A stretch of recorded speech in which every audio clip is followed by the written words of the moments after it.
Já imaginou uma cidade sem ruas para os carros? Muitos desconhecem, mas a cidade já existe e há bastante tempo.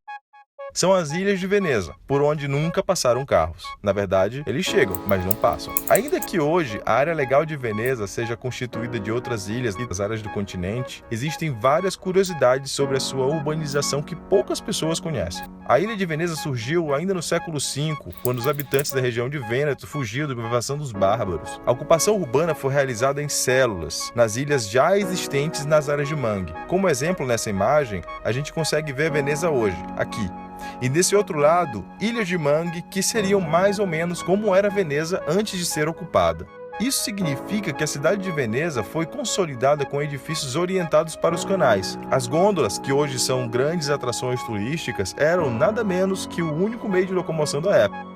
Isso quer dizer que Veneza nasceu sem pontes. Assim, cada ilha era construída com o intuito de ser independente. Com o tempo, as demandas de deslocamento entre as ilhas transformaram as gôndolas e outros barcos em táxis e, em alguns pontos, iniciavam a fazer um vai e vem, apenas para atravessar um determinado canal. Isso significa que só depois de muito tempo as pontes de Veneza foram construídas. Por isso existem mais diversos e curiosos modelos de pontes pela cidade.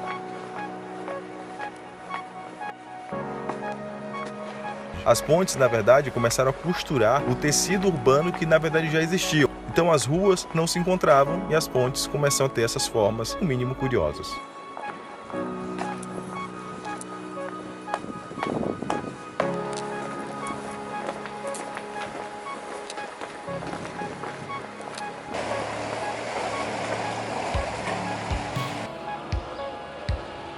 Isso também significa que, enquanto você anda a pé por Veneza, você vê os fundos dos palácios e edifícios. É como se Veneza tivesse concretizado um plano de pedestrianização da cidade. Pode parecer pequena, mas Veneza possui de uma ponta a outra cerca de 5 km de extensão. É um labirinto que pode ser explorado a pé. Então, praticamente todos os deslocamentos na cidade devem ser feitos a pé ou em transporte coletivo, o que faz a permeabilidade social em Veneza ser ímpar.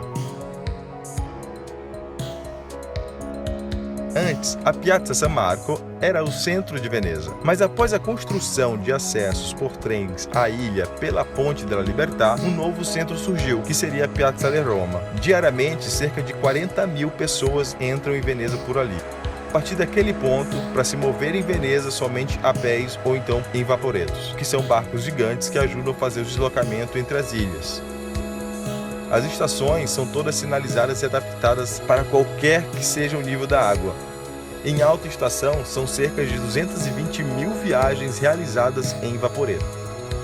A propósito, a variação da maré, como influência dos ventos, pode resultar num fenômeno conhecido como água alta. Esse fenômeno, previsto de acordo com a tábua de marés e também com os ventos, faz com que a água suba a ponto de cobrir as ruas da cidade. Ou seja, quando há água alta, você precisa usar botas para caminhar pela cidade. Mas em Veneza, a água não é um problema. Tudo ali funciona assim: polícia, ambulância, transporte de cargas, logística, enfim, tudo por água ou a pé. A coleta seletiva de lixo, por exemplo, é realizada em horários específicos. As pessoas deixam o seu lixo na porta de suas casas, logo cedo pela manhã a prefeitura coleta e em seguida descarregam em balsas que fazem a correta destinação desses lixos.